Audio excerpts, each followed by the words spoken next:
Bird. Welcome back to my channel.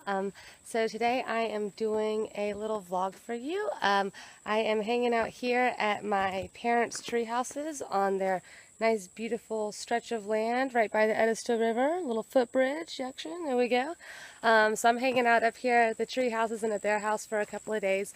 And so I thought, since I've got a little time on my hand in a beautiful space like I love to do, I figured I would have a little vlog with you about what is going on with my first trip back to Charleston. It's actually kind of a big deal because I've always lived in like Charleston or greater Charleston area pretty much, except for a little bit in grad school. But you know, done a lot of traveling, but always lived in Charleston. So this week has been my very first time like homecoming, like moving away. I've been away from Charleston almost 2 years, and then to come back and have this whole thing where I'm visiting people and hanging out at the treehouse and doing my hula hooping, and of course coming down to the river. Up here we are. Ta-da! I'll give you a little bit more treehouse action right on the river. Very nice. But anyway, so yeah, I was just going to talk a little bit about what it means to me to feel, feel like I'm coming home for the first time from being away for so long. So stay tuned. I'll be right back with you.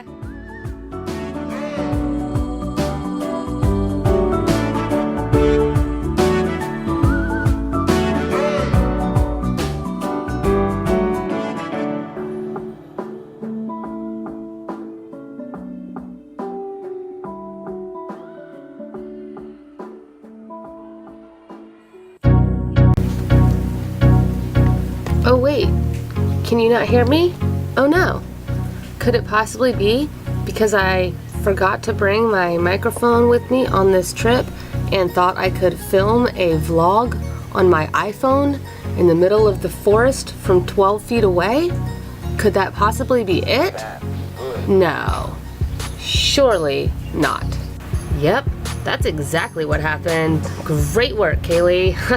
But either way, I just wanted to chat a little bit about what it feels like for my first big homecoming. You know, I got to see a lot of friends that I didn't think I was going to see, and a few that I thought I would see I missed out on and I'll have to catch next time. But you know, I just feel really nice being able to be gone from a place and come home and still feel comfortable while at the same time not being beholden. And by that I mean, I don't always have to have Charleston as my one place that I identify with and that represents me. I sincerely want to continue traveling the world and just be a citizen of the earth. And all I want to do is to be able to be confident in my comfort, if that makes sense.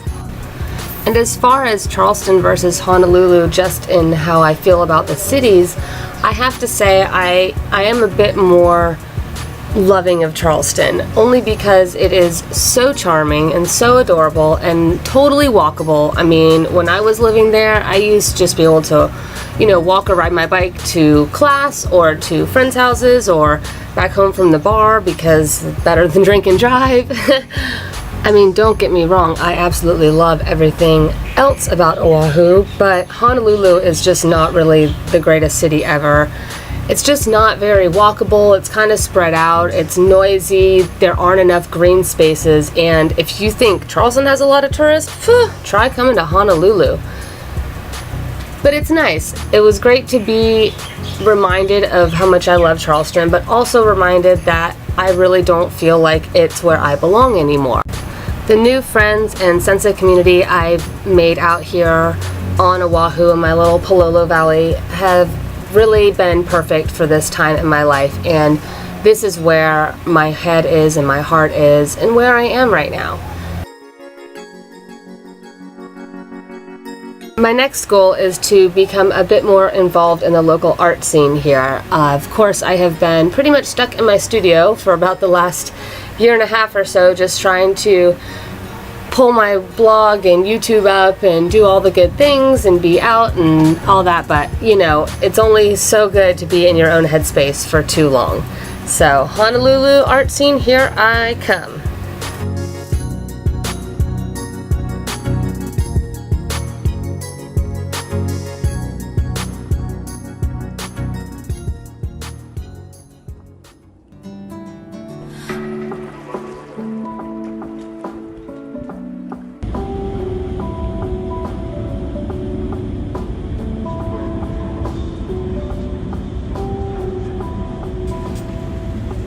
So I just wanted to add one more thing. I feel like the most important and significant thing about this homecoming trip for me was realizing that Charleston didn't have to be my only home.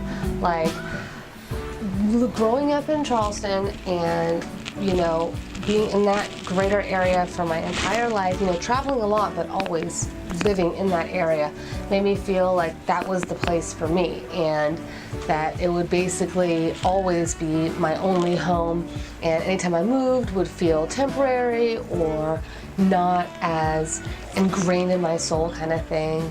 I don't want to sound like I have some sob story or something, but you know, you feel like you are kind of beholden to certain things sometimes, and I always kind of felt a little bit beholden to Charleston. So moving out here to Hawaii and finding this incredible sense of community and having so many people welcome me, like my friendship, as well as people teaching me things about gardening and, you know, being in touch with, you know, all kinds of, like I've made a lot of really important friends, learned a lot of really incredible things.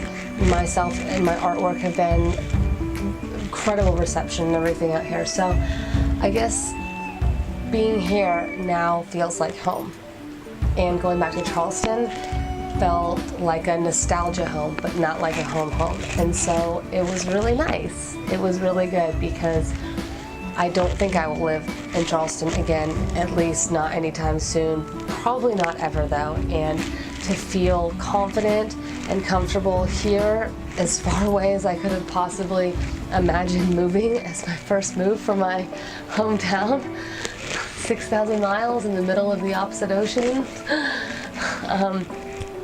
Being able to do that and find a sense of community and home just kind of boosts my confidence to be able to do or move anywhere I want. You know, I do love Italy. Maybe I'll check out Australia. Who knows, you know, how long I'll want to go out and be abroad at different times in my life. But being here, finding home, finding community, and being able to have the nostalgia right where it belongs. Love it, put it on the shelf. Right? So anyways, I hope you enjoyed my little vlog here, my little visit, and a few thoughts.